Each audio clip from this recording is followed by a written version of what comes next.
마태복음 21장 33절부터 46절입니다. 지난주부터 예수님의 비유에 대해서 함께 살펴보고 있지 않습니까? 네 가지 밭의 비유를 했었고요. 오늘 이제 함께 나눌 비유는 포도원 농부의 비유입니다. 포도원 농부의 비유. 여러분, 이 포도원 농부의 비유는요, 특별히 이사야서 5장에 나오는 5장 1절부터 7절까지 아주 비슷합니다. 비슷하게 나와서요, 성경 신학자들은 아마도 예수님께서 이 이사야서 5장 1절부터 7절까지 나온 그 포도원의 노래를 인용하셔서 이 지금 비유를 말씀하시는 것일 것이다 라고 그렇게 말을 합니다. 여러분, 나중에 한번 이사야서 5장을 보시면 아시겠지만 하나님께서는 당신이 아끼는 이 포도원을 위한 노래를 지어서 부르시는데요, 참 애가입니다. 애가.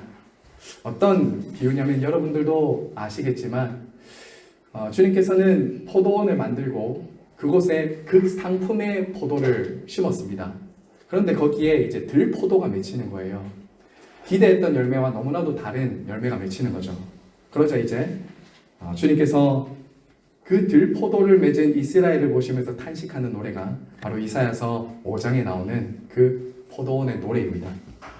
자, 그런 면에서 저와 여러분이 오늘 읽었던 이 비유에 나오는 악한 농부들 있지 않습니까? 여기 나오는 악한 농부들이 포도원을 다 망쳐놨잖아요. 그리고 포도원에 기대했던 주인의 열매를 하나도 내어주지 않는 이 모습은 바로 이사야서 5장에 나오는 이스라엘의 모습과 아주 유사한 점이 있다고 할 수 있습니다.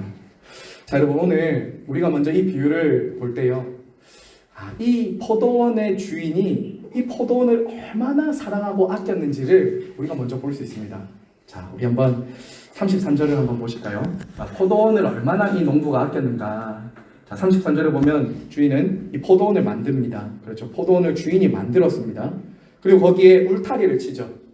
들짐승들이나 멧돼지나 사슴들이 들어와서 이 울타리를 넘어서 포도원을 망가뜨리지 못하도록 울타리를 딱 이렇게 만듭니다. 그리고 또 망대를 짓죠. 아마도 도둑들이 침입하는 것을 막기 위해서 이 농부는 아마 이 주인은 이제 이런 망대도 세웠을 것입니다. 여러분, 주인이 왜 이렇게 지금 심혈을 기울여서 포도원을 만들고 그리고 망대도 짓고 울타리도 만들고 포도즙틀을 이렇게 만들었겠습니까? 이유는 너무 뻔하고 분명하죠. 그 안에 포도원 안에서 아름답게 열매 맺는 그 포도나무의 포도 열매를 기대하고, 그리고 또 포도즙 틀에서 포도나무 열매들이 잘 이렇게 짜여서 이제 포도주를 기대하고 이제 이렇게 지금 정성스럽게 지금 하나하나 포도원을 지금 만들어가는 것을 보게 됩니다. 자, 그리고 이처럼 포도원 준비를 다 마친 이후에 이 포도원 주인이 무엇을 하냐면요, 농부들을 고용합니다. 농부들을. 당시 이스라엘 지역은요, 땅이 많은 지주들은 소작인들, 우리나라에도 예전에 소작인들이 있었잖아요. 땅에 주인이 있으면 소작인들에게 이제 일정 부분, 일정 기간 그 땅에서 이렇게 농사를 할 수 있도록 하고 계약을 합니다. 계약을.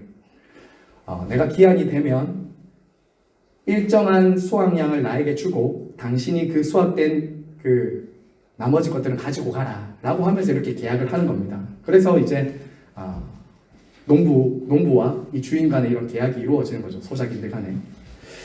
자, 이렇게 주인에게 자기가 원하는 것에 대한 그 농작물을 약속하고는 이제 농부들에게 밭을 맡기고 이제 타국에 가는 거예요. 자, 타국에 갔습니다. 자, 우리가 여기까지는 이해하기 참 쉽습니다. 자, 이제 그 다음에 보시면 얼마 시간이 지났는지 알 수 없습니다만 이 주인이 열매 거둘 때가 된 것을 알고는 이제 주인의 종들을 보내기 시작합니다. 주인의 종들을 보내죠. 자, 그런데 이 농부들이 주인이 보낸 종들을 어떻게 하고 있습니까? 전혀 예상치 못하는 이런 행동을 지금 하고 있어요. 자, 35절 한번 보십시오. 35절 같이 한번 읽겠습니다. 시작. 농부들이 종들을 잡아 하나는 심히 때리고 하나는 죽이고 하나는 돌로 쳤거늘. 주인이 보낸 종들을 지금 잡아서 때리고 죽이고 돌로 쳤다라고 말합니다. 주인이 마땅히 요구할 수 있는 몫에 대해서 거절할 뿐만 아니라 사실 이렇게까지 때리고 죽이고 모욕을 줄 필요는 없는 거거든요. 그런데 지금 이 농부들은 이 주인에 대한 증오가 얼마나 큰지 그 주인의 몫을 요구하는 그것을 거절할 뿐만 아니라 주인이 보낸 종들을 때리고 죽이고 모욕하고 있습니다. 자, 그런데 여러분, 이 정도 주인이 당했으면 참 마음이 어떻겠습니까? 참 주인이 놀랍게도 어떻게 하고 있냐면요, 36절에 보시면 이렇게 말하죠. 다시 종들을 처음보다 많이 보내니 그들에게도 그렇게 하니라. 자, 주인이 받을 수 있는 정당한 몫을 거절했을 뿐만 아니라 주인이 보낸 사람들을 심히 때리고 죽이고 모욕한 이 사람들에게 다시 더 많은 종들을 보내고 있습니다. 그렇죠? 다시 더 많은 사람들을 보내고 있고, 그리고 그 주인이 보낸 종들을 다시 농부들은 거절하고 있어요. 자, 여러분, 이러한 주인의 모습을 보면 저와 여러분이 무엇을 먼저 알 수 있습니까? 주인이 얼마나 그 포도원을 아끼는지, 그 포도원으로부터 얼마나 많은 것들을 기대하고 있는지, 그리고 얼마나 그 포도원을 아끼면 그 농부들이 거절하고 빼앗고 있는 그 밭을 위해서 끊임없이 사랑을 보내고 있다는 거예요. 끊임없이. 주인의 온유함이 보이십니까? 주인의 자비와 관대함과 오래 참음이 여기서 좀 보이십니까? 자, 하지만 이러한 주인의 자비와 관대함에 비교해서 지금 이 농부들은 끊임없이 어떻게 하고 있죠? 이제 강탈하고 있죠. 끊임없이 종들을 죽이고 똑같이 반응하고 있습니다. 자, 여기 두 가지가 지금 대조되고 있죠. 주인이 포도원에 대해서 기대하시면서 포도원을 아끼고 사랑하는 이 마음이 계속 한편에서는 움직이고 있고요. 반대편에서는 그 주인과는 전혀 상관없이 끊임없이 거절하고 주인의 반응과 상관없이 모욕하고 주인의 것을 빼앗는 이 두 부류 사이에서 지금 이런 모습을 보게 됩니다. 자, 그런데 여러분, 이것을 참는 것도 참 너무나도 대단한데요. 주인이 이 농부들을 지금까지 참는 것도 참 대단한데 성경은 여기서 한 걸음 더 나아가고 있어요. 농부가 얼마나 이 포도원을 아꼈으면, 얼마나 이들을 사랑하고 오래 참았으면 한 사람을 더 보내죠. 여전한 기다림으로 한 걸음 더 나아가고 있습니다. 우리 37절 한번 볼까요? 37절 같이 읽겠습니다. 후에 자기 아들을 보내며 이르되 그들이 내 아들은 존대하리라 하였더니. 자, 여기서 우리는 인간의 한계나 이해의 이 관념과 가치를 넘어서는 이 주인의 모습을 보게 됩니다. 여러분, 아들이 귀하겠어요? 포도원이 귀하겠어요? 아들이 귀하잖아요. 당연히 아들이 더 귀한 겁니다. 자, 그런데 만약 세상이라면 이렇게 지금 불법 점거하고 있잖아요. 주인의 것인데 불법 점거하고 있는 이 농부들을 어떻게 해야 되겠습니까? 당연히 끌어내려야죠. 당연히 주인이 가서 군사들을 동원해서 그 포도원을 불법 점령하고 있는 그들을 쫓아내야 될 거 아닙니까? 자, 그런데 참 이상하게도 이 주인은 아들을 보낸다는 거예요. 당시 아들은 소유권과 상속권을 가졌던 지위를 가지고 있었거든요. 그러니까 이 아버지는 이렇게 생각한 거죠. 내 아들을 보내면 저들이 그 아들은 용납할 것이다. 왜냐하면 아버지와 주인과 똑같은 권한과 권리를 가지고 있으니까. 자, 아버지가 순진했던 것일까요? 아니면 알고도 그냥 넘어가 주신 걸까요? 자, 이 아들이 이제 소유권과 권리를 가지고 딱 갔는데 어떻게 합니까? 이들이 지금.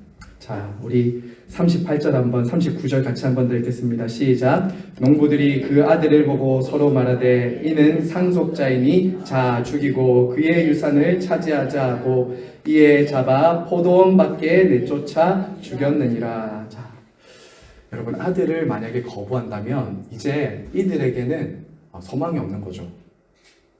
이들을 심판해도 누군가 나무랄 수가 없는 거예요. 그렇죠? 이처럼 주인은 변함없이 이들에게 자비를 베풀고 사랑으로 대하고 아들을 보내는 희생까지 하고 있는데 이 농부들의 악함은 참 변함이 없습니다. 그렇죠? 이들은 자신의 아들은 존귀하게 대할 것이라는 그 주인의 마음을 산산이 다 찢어 놓았습니다. 그렇죠? 산산이 다 주인의 기대를 다 짓밟았어요. 농부들은 이제 아들을 보자 이런 계획을 하는 거죠. 야, 쟤는 상속자 아니냐? 쟤를 죽이면 이 포도는 우리 거다. 이렇게 지금 하고 있는 겁니다. 자, 사랑하는 여러분, 지금까지 여러분이 잘 아는 말씀을 제가 한 번 더 리바인드를 시켜드렸는데요. 이 비유에서는 우리가 지난주에 봤던 이 4가지 밭의 비유처럼 예수님이 직접 해석해 주시진 않지만 우리가 이 이야기를 딱 들었을 때 농부는 누구를 의미하고 있고 이 주인은 누구를 의미하고 있는지, 아들은 누구를 의미하고 있는지 우리는 다 머릿속에 그려지지 않습니까? 자, 먼저 우리가 이 포도원의 주인은 누구일까요? 이 포도원을 만드시고 이 포도원을 아름답게 가꾸시고자 열매를 기대하시고 만드신 분은 누구시죠? 그렇죠. 하나님이죠. 하나님이 바로 큰 인내와 자비하심으로 이 포도원을 만들고 아름다운 결실을 기대하면서 포도주를 기대하면서 이렇게 포도원을 만드신 주인이십니다. 아버지는 바로 하나님이 주인이시다. 그리고 그처럼 거부하고 있는, 당신을 거부하고 있는 이들에게까지 끝까지 관대하고 오래 참고 끊임없이 종들을 보내는 이 주인의 모습을 볼 때 우리는 누굴 보냐면 하나님 아버지의 그 사랑과 마음을 읽어낼 수 있는 것이죠. 자신을 거역하고 외면하고 자비의 손길까지 뿌리치는 이들에게도 아들까지 보내는 이 모습은 여러분 이 세상에서는 볼 수 없는 그런 사랑과 희생과 허비를 보여주는 거죠. 사실은 허비입니다. 자, 포도원을 강탈한 이들에게 많은 종들을 보내시듯이 하나님 아버지는 어떻게 하셨습니까? 죄로 불순종하는 이들, 끊임없이 말씀을 보내고 당시 종교 지도자들에게 얼마나 많은 선지자들을 보냈습니까? 세례요한에 이르기까지 수많은 선지자들을 보냈어요. 그런데 그들은 어떻게 했습니까? 죽이고 거절하고 외면하고 그렇게 하면서 주인의 마음을 아프게 했던 사람들이었죠. 여기서 여러분 하나님의 허비하심을 저와 여러분이 보셔야 됩니다. 지난주에 우리가 4가지 밭에 비유할 때 제가 씨를 뿌리는 비유에서 그 뿌리는 것이 뭐라고 했죠? 현재형이라고 했잖아요. 씨를 끊임없이 뿌리는 겁니다. 길가에도 뿌리고 있고요. 돌밭에도 뿌리고 있고 가시밭에도 뿌리고 있고 옥토에도 뿌리고 있는 거예요. 계속 뿌리는 거예요. 이 포도원을 불법 점령하고 있는 이들을 한꺼번에 쓸어버려도 되잖아요. 쓸어버리고 새로운 포도나무를 만들어도 되고 이들을 다옥에 가둬도 되는데 주인은 그들을 설득하고 그들이 마음으로 승복해서 주인 앞에 딱 나올 수 있도록 말씀을 보내고 아들까지 보내신다. 아들까지. 자, 이게 바로 주인이 얼마나 이 포도원을 사랑하시는가, 하나님이 얼마나 포도원을 아끼시고 사랑하시는가를 보여주는 대목이다라는 겁니다. 자, 여기서 나오는 그럼 악한 농부들은 누구일까요? 악한 농부들. 이 비유가 쭉 시작되는 그 맥락에서 보면 첫 번째 지금 이 악한 농부들은 바로 이스라엘의 당시 종교 지도자들이었습니다. 당시 종교 지도자들. 이 비유가 이제 3개가 나오고요. 다음 주에 저희가 혼인잔치를 볼 텐데 당시 종교 지도자들은 바로 하나님의 자비하심에 어떻게 반응했냐면요. 끊임없이 하나님이 보낸 수많은 선지자들을 죽였을 뿐만 아니라 선지자들의 말에 귀를 기울이지 않았습니다. 그렇죠? 심지어는 45절, 46절 한번 보세요. 오늘 말씀의 45절, 46절. 자, 이 말씀이 자기들을 가리켜 하는 건지 알았잖아요. 그럼 어떻게 해야 되냐면 회개하고 하나님 앞에 나올 것 같은데 어떻게 하죠? 45절, 46절. 대제사장들과 바리새인들이 예수의 비유를 듣고 자기들을 가리켜 말씀이 하심인 줄 알고 잡고자 하나 무리를 무서워하니 이는 그들이 예수를 선지자로 알미다. 이렇게 말하죠. 자, 이 비유가 자신들을 가리켜 하심인 줄 알았어요. 그들은 알았습니다. 그런데 주님의 뜻과 말씀을 알았지만 거기에 따라서 회개하지 않고 있죠. 회개하지 않습니다. 이게 사람의 힘으로 되지 않는다는 거예요. 이게 정말 사람의 힘으로 되는 것이 아닙니다. 회개가 마음 먹는다고 해서 할 수 있는 것이 기독교 신앙이 아닌 거죠. 성령의 인도하심과 능력이 우리의 마음을 변화시켜 주셔야 됩니다. 그리고 저들은 스스로 자멸합니다. 스스로 자멸해요. 어떻게 자멸하냐면 예수님이 이렇게 묻거든요. 야, 그러면 저 악한 농부들은 어떻게 하면 좋겠노? 라고 묻거든요. 그러자 이들이 스스로가 대답을 합니다. 41절에 보면 이 악한 자들을 진멸하고 포도원은 제때에 실과를 바칠 만한 다른 농부들에게 새로 줄 것입니다. 이렇게 하면서 자기들을 가리켜 하는 건데도 그렇게 우리는 빼앗기고 다른 사람들에게 줄 겁니다라고 말을 하고 있죠. 다 알고 있습니다. 그리고 우리는 이제 이 복음서를 다 알고 있기 때문에 이 악한 농부들이 실제로 아들을 포도원 바깥에 버려서 죽인 것처럼 예수 그리스도께서 우리를 위해서 곧 있으면 그 예루살렘에서 쫓겨나서 십자가에 죽으실 것을 우리는 또 알고 있습니다. 그렇죠? 자, 그런데 어떻게 했습니까? 이 결론이 어떻게 나고 있습니까? 예수님이 정말 그렇게 쫓겨나서 포도원 밖에서 버림받아서 죽임 당했는데 그러면은 포도원이 정말 그들의 것이 되었는가? 아니죠. 오히려 그것이 그들에게 심판이 되어버렸습니다. 자충수를 둔 거죠. 마지막 끝으로 우리 42절부터 43절 한번 같이 읽겠습니다. 시작! 예수께서 이르시되 너희가 성경의 건축자들이 버린 돌이 모퉁이의 머릿돌이 되었나니 이것은 주로 말미암아 된 것이요 우리 눈에 기이하도다 함을 읽어본 일이 없느냐. 그러므로 내가 너희에게 이르노니 하나님의 나라를 너희는 빼앗기고 그 나라에 열매 맺는 백성이 받으리라. 자, 여러분 이 포도원 비유의 핵심은 42절과 43절입니다. 여러분이 나중에 이 42절, 43절이 이 주님께서 세 가지 비유를 하시는데 다 동일한 말씀을 가지고 가고 계시거든요. 그들은 예수님을 버린 돌처럼 버렸지만 주님은 모퉁이 돌이 되신다는 거예요. 그러니까 이제 새 예루살렘과 그리고 새 이스라엘을 통해서 새 이스라엘인 교회를 통해서 그 결실을 거두실 것이다 라는 그 예견을 하고 있는 것입니다. 우리가 이런 비유 아시죠? 원 가지는 꺾이고 새로운 가지를 접붙이셨다는 거죠. 새로운 가지를 접붙이겠다는 거예요. 그것은 바로 예수 그리스도를 믿고 하나님의 자녀가 된 오늘날의 신약교회 성도들과 주님의 백성들을 통해서 이제 교회를 통해서 이 일을 하시겠다라는 겁니다. 자, 여러분 누가 봐도 하나님 나라에 들어갈 것 같다고 여겼던 사람들은 못 들어갔고요. 누가 봐도 하나님 나라에 못 들어갈 것 같다고 생각했던 사람들은 들어가고요. 먼저 들어갈 것 같다고 생각했던 사람들은 나중이 되고요. 나중 될 것 같다는 사람들은 먼저 되는 것. 이게 이 비유의 핵심입니다. 자, 그러면 이제 교훈과 적용점을 몇 가지 드리고 마실 텐데요. 자, 여러분 첫 번째로 우리가 기억해야 될 것은 이것입니다. 이 교훈에서 주님이 우리 각자에게 또 우리 교회에 또 우리 가정에게 주시는 말씀이 이것입니다. 우리는 주인이 아니라 종이라는 겁니다. 저와 여러분은 주인이 아니라 종이라는 거예요.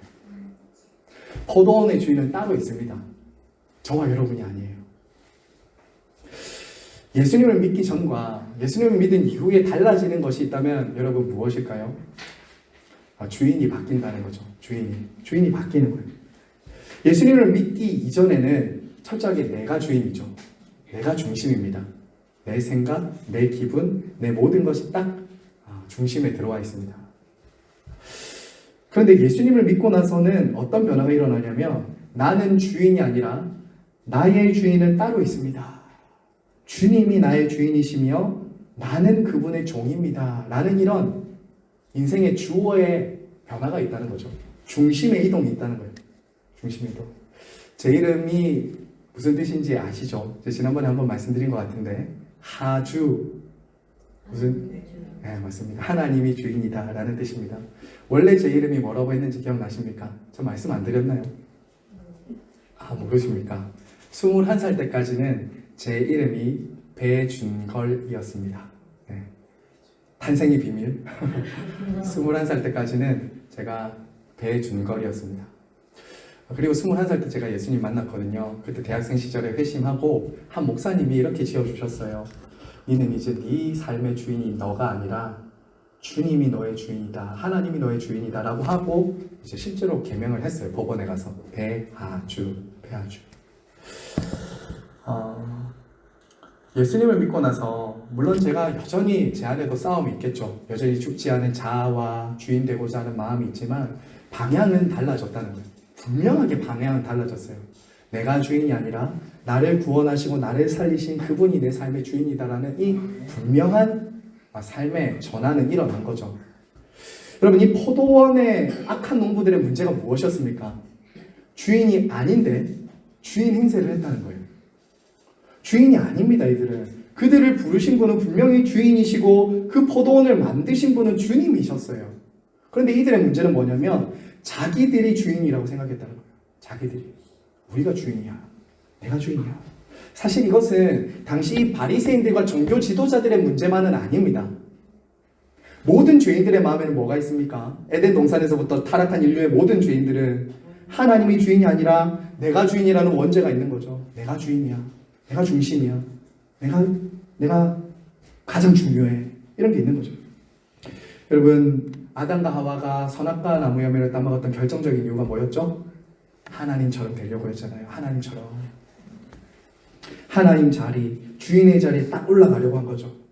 그 이후부터 모든 사람들의 마음에는 포도원이든 에덴 동산이든 내가 살아가는 모든 삶에 있어서 주인과 중심은 딱 자기를 두고 사는 거예요. 이거예요. 사랑하는 여러분, 하지만 예수님을 믿는다는 게 뭔가? 나는 예수님 믿습니다. 나는 성도입니다. 나는 그리스도인입니다. 라고 하는 것은 정말 주어가 바뀌는 거잖아요. 주인이 달라졌다는 거잖아요. 이것은 단지 입술로만 주님이 나의 주인입니다 라고 말하는 것을 넘어서서 삶을 바라보는 관점과 소유관과 시간관과 생명관과 물질관과 모든 것을 다 바꾸는 거예요. 엄청난 반전입니다. 이거는 정말 큰 변화예요. 더 이상 내 삶에, 내 가정에, 내 교회에 이 세상의 주인이 내가 아니다. 내가 중심이 아니다. 하나님이 주인이고 중심이셔야 된다는 거죠. 하나님이 철저하게 중심이고 주인 되셔야 된다는 게 딱 있는 거죠. 여러분, 그리고요, 그거 누가 억지로 시켜서 되는 거 절대 아닙니다.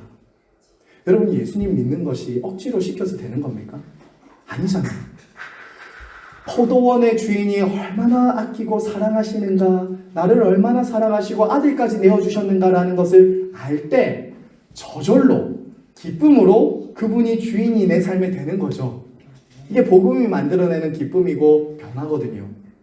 종교처럼 억지로 강압적으로 누군가를 섬기고 하는 게 아니잖아요. 기독교 신앙이. 마지못해서 그분에게 주인의 자리를 돌려드리는 게 아니라 본래 그분의 것을 내가 그분으로부터 은혜를 받고 보니 원래 그분의 것이었구나라고 하면서 기쁨으로 돌려드리는 것이 신앙이죠.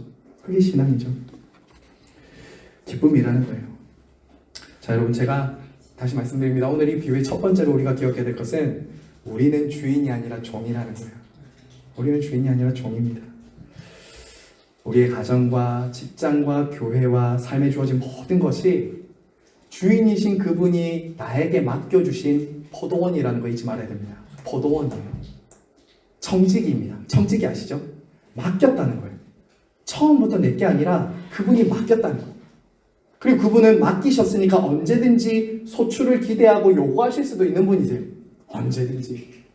여러분의 시간, 여러분의 생명, 여러분의 물질, 여러분의 섬김, 헌신, 모든 것에 대해서 그분이 관여하고 간섭하고 때로는 그분이 달라라고 하실 수 있는 모든 것을 다 그분이 가지고 계신 거예요. 그리고 그거는 우리는 기쁨으로 그분에게 드릴 수 있어요. 왜요? 빼앗기는 게 아니거든요. 맡기셨던 걸 가져가는 거잖아요. 그리고 그분의 은혜로 주어진 것들을 우리가 그냥 돌려드리는 거잖아요. 잠깐 맡아서 관리하는 거죠. 잠깐 맡아서. 자, 여러분, 두 번째 교훈 한번 보겠습니다. 두 번째 교훈은 이것입니다. 제가 아까 말씀드렸는데요. 이 세 가지 비유를 보면 먼저 된 자가 나중된다는 거예요. 그리고 나중된 자가 먼저 된다는 교훈을 주십니다. 꼭 기억하십시오. 먼저 된 자는 나중되고 나중된 자는 먼저 된다. 이게 하나님 나라 원리예요. 무슨 그런 원리가 있나. 세상의 원리는 다른 원리죠. 먼저 뛰어가는 사람이 결승점에 골이 나고 상을 받는 것은 세상의 논리거든요. 내가 열심히 수고하고 노력한 만큼 내가 받는 것은 당연한 논리거든요.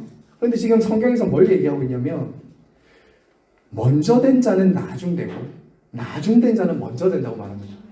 이걸 통해서 하나님께서 하나님 나라 원리로 뭘 알려주시는 걸까요? 하나님의 나라의 원리, 하나님 나라를 다스리는 가장 핵심되는 것은 은혜라는 거예요. 은혜입니다. 은혜.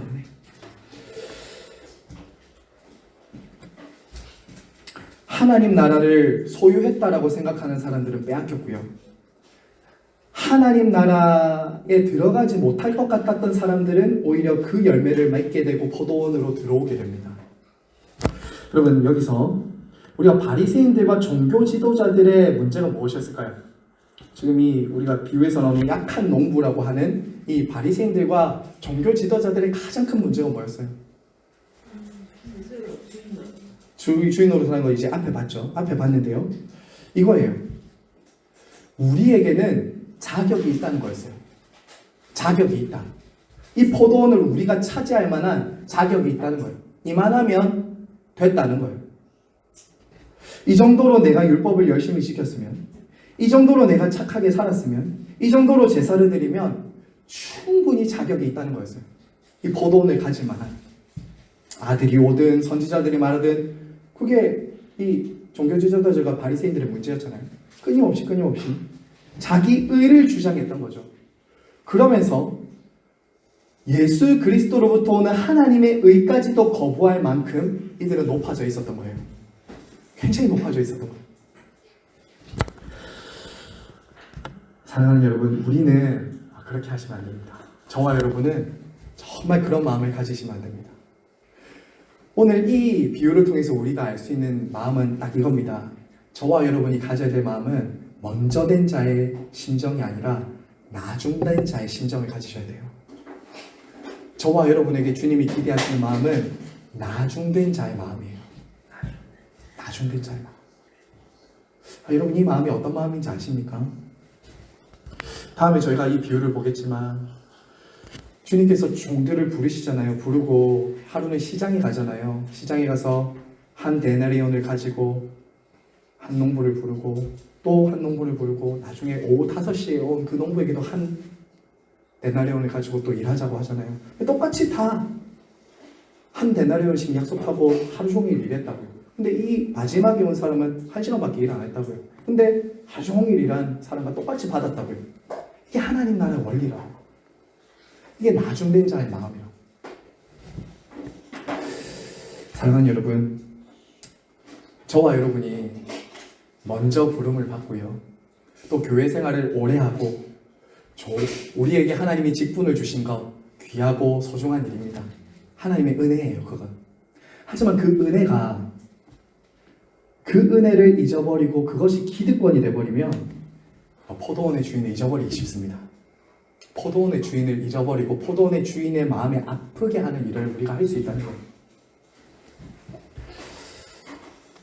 처음 자격 없는 나 같은 사람을 포도원에 부르셔서 일꾼을 삼아주신 하나님의 은혜, 포도원에 들어갈 수 있는 사람이 아니었는데 포도원을 맡겨주신 그 하나님의 은혜, 나 같은 사람도 사랑하셔서 아들까지 내어주시면서 사랑하신 그 은혜를 잊어버리면 그때부터 우리 안에도 뭐가 들어오냐면요, 자기의가 들어옵니다. 자기의가. 은근히 우리 안에도 뭐가 들어오냐면요, 하나님의 은혜와 사랑을 받는 데 있어서 자기 안에서 자격이나 조건이나 근거를 찾는 겁니다. 여러분, 이게 자기의입니다. 내 안에 하나님의 은혜와 사랑을 받을 만한 근거와 자격과 조건을 찾는 거예요. 이것은 뭘로 나타나는지 아십니까? 남들 안에 없는 나에 내 특별한 것이 있다라고 생각하는 거예요. 그게 종교 지도자들과 바리새인들의 잘못이었고요. 그러다 보니까 뭐가 나타나냐면 저 사람은 안 되라는 거죠. 너는 안 되라는 거예요. 내 기준에 봐서 너는 아닌데, 이렇게 되는 거예요. 이게 이들이 만들어갔던 종교 생활이었습니다. 율법주의였죠. 율법주의. 여러분, 우리가 이러한 신앙생활로 갈 수 있다는 것 우리 잊지 말아야 됩니다. 우리의 섬김, 우리의 예배, 우리의 헌금, 우리가 이 포도원이라고 일컬음을 받는 교회든 가정이든 우리가 하는 모든 수고에는 은혜가 왕노릇하도록 해야 됩니다. 은혜가 주관하도록 해야 돼요. 은혜가 떨어지면 금세 자기의가 올라옵니다. 자기가 올라온다고요. 은근히 내 안에 남이 없는 나의 자격과 남다름에 대해서 우리가 때로는 주장하려고 하는 것이죠. 복음과 정반대예요. 우월의식을 가지게 되는 거죠.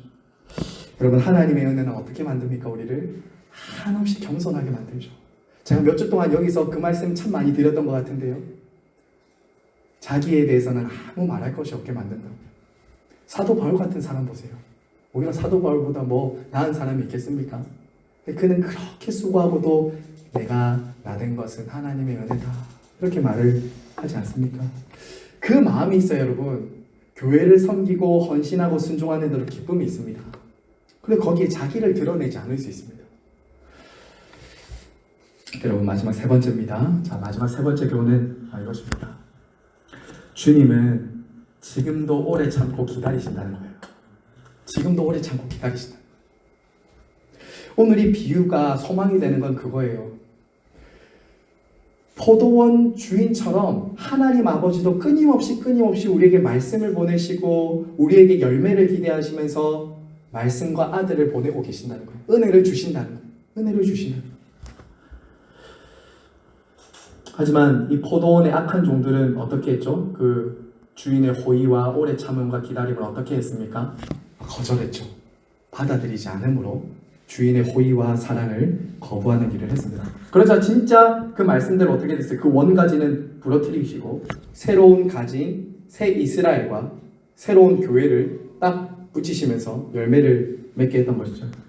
사랑하는 여러분, 열매를 맺지 못했던 이스라엘도 하나님께서 찍어버리셨다면 열매 맺지 못하는 저와 여러분에 대해서는 주님이 어떻게 하실까요? 열매 맺지 못하는 포도원과 그 열매 맺지 못하는 나무에 대해서 어떻게 하실까요? 그냥 두시지 않겠죠.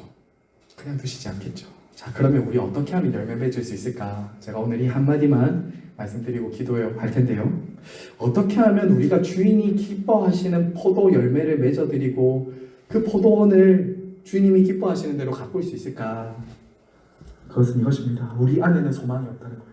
우리 안에. 저와 여러분 안에는 이 포도원을 내가 지키고 내가 가꾸고 내가 이 포도원에서 내가 스스로 열매 맺는 그 신앙이 아니라 이겁니다. 그처럼 실패하는 포도나무, 스스로는 주님이 기대하시는 열매를 맺을 수 없는 그런 포도원을 향해서도 주님께서 주인이시지만 종의 자리로 낮아지시고 아들이시지만 그 포도원을 위해서 당신을 낮추시면서 포도원을 구하기 위해서 오신다는 거예요. 포도원을 구하신다고 오신다는 거예요. 여러분, 포도원의 주인이시면서도 종의 자리로 오신 예수님을 여러분이 믿을 때, 여러분이 정말 삶의 중심과 주인의 자리에 딱 모실 때 정말 저와 여러분의 삶의 이 포도원 농부가 주인이 기대했던 열매들이 맺어지기 시작합니다. 그분이 중심과 주인의 자리에 딱 들어오기 시작하면서부터. 그럼 우리가 너무나도 잘 아는 요한복음 15장에서 예수님이 이렇게 말씀하셨잖아요. 나는 포도나무요 너희는 가지이니 너희가 내 안에 내가 너희 안에 있어야 열매를 맺는다. 결국 이건 것 같아요. 어떻게 우리가 열매를 맺는가? 어떻게 주인이 기뻐하시는 포도원이 될 수 있는가? 예수님과의 친밀함이에요. 예수님과의 긴밀한 연결과 연합 안에 있을 때만 열매 맺을 수 있어요. 근데 때로는 우리가 이 주인이시며 원가지인 예수님보다 끊임없이 우리 자기에게로 우리의 시선과 마음이 쏠리면 그때부터는 육신의 열매를 맺힐 수밖에 없는 거예요. 없는 거예요.